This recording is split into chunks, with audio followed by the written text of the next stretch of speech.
Succeeding in life is not usual. It's unusual. You need to develop some unusual habits to earn the outstanding rewards.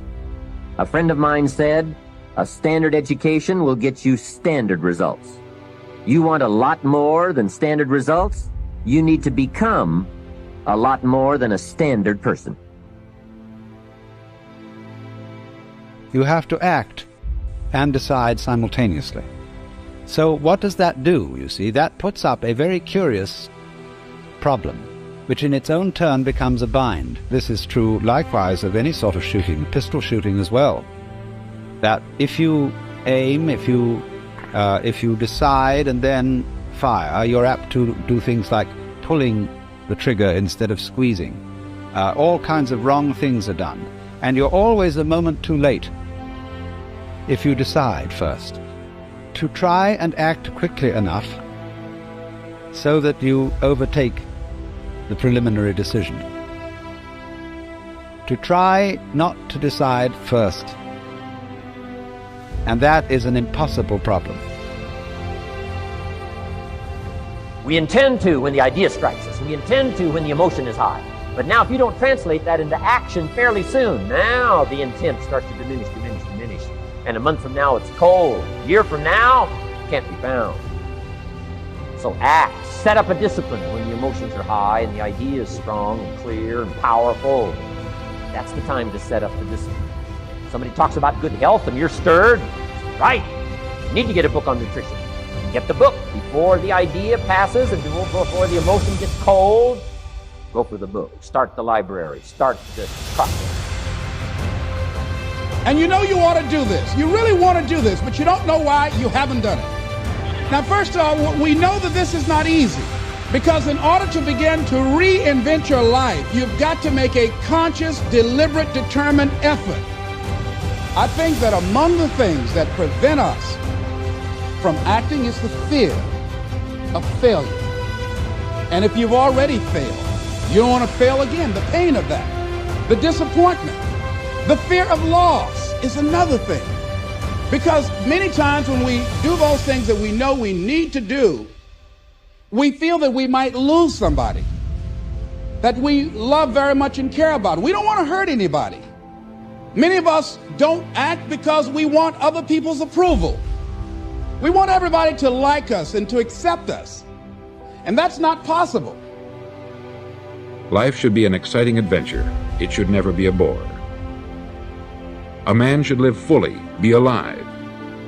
He should be glad to get out of bed in the morning. He should be doing a job he likes to do because he does it well.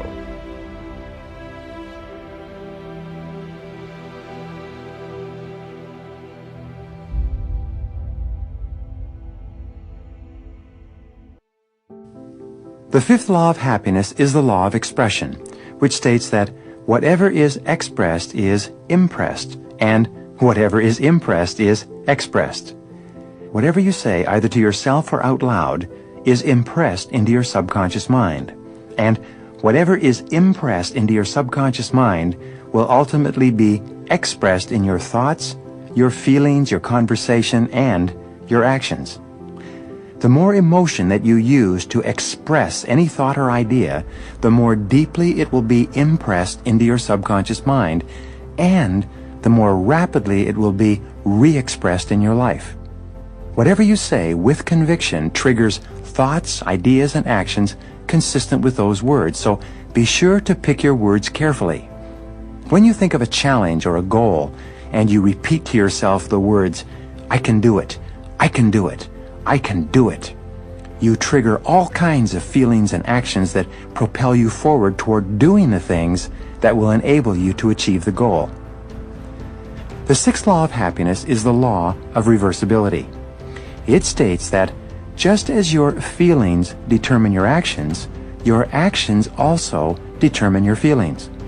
This is a remarkable and powerful law that says that even if you don't feel a particular way, such as self-confident or happy, if you act as if or pretend that you have the feelings already, the actions themselves will have a backflow effect and generate the emotions consistent with them. When you act in a certain way, the actions themselves trigger thoughts, images, feelings, and attitudes that are consistent with those actions. You can, in effect, control much of the content of your mental and emotional life simply by moving your body in such a way that it's consistent with the way in which you wish to think and feel. The seventh law of happiness is the law of visualization, which states that ideas and images tend to awaken emotions and feelings that correspond to them. When you create clear mental pictures of yourself as happy, positive, and optimistic, these mental pictures will trigger feelings and actions that actually lead to your being happy, positive, and optimistic. One of the most helpful exercises that you can engage in is to think of a time in your life when you've been extremely happy, and to replay that experience on the screen of your mind, as though you were running a movie projector. Put yourself right into the picture and re-experience or get the feelings that go with it. You can actually make yourself happy by dwelling upon previous experiences when you've been happy.